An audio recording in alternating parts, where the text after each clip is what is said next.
No, fuel isn't part of it, but I think it is significant that this is the third convoy because for the first 2 days ago, Israel said there was only going to be one. And we can see that this confirms what we were hearing from Washington, that what they want is a regular influx of aid, small amounts, 20 trucks yesterday, 20 trucks 2 days ago, 14 trucks yesterday. We don't know the amount today, but they are going in, ideally heading for that area in the south where there will hopefully be a humanitarian corridor with things like food, water and medicine available.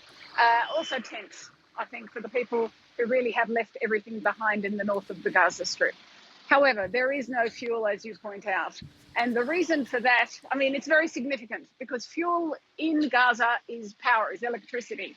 So that's every hospital that needs it for everything from surgery to dialysis. You know, it's ordinary people, it's sewerage, treatment centres, it's basic human needs in the Gaza Strip, which come from generators because there's no mains electricity.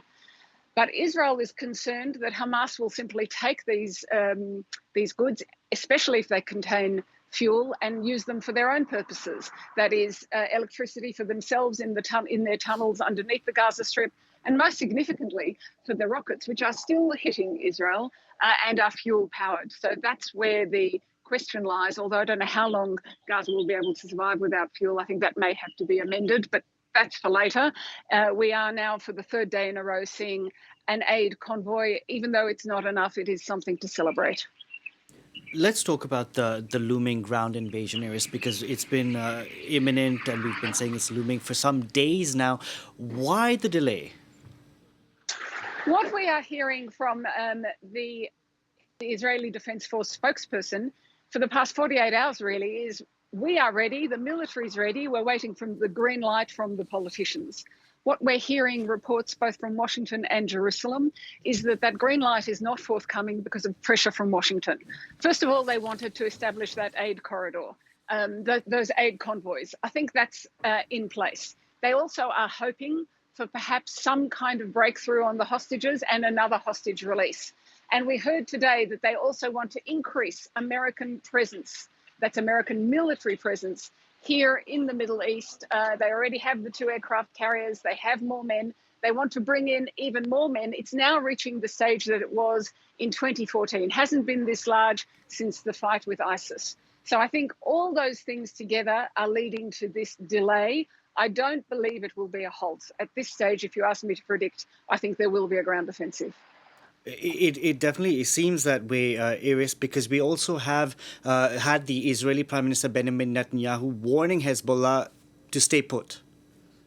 Warning Hezbollah to stay put because this is possibly a multi-front war, which will be very complicated for Israel, not to mention the civilians in the north of Israel and in the south of Lebanon, or however far into Lebanon this war goes.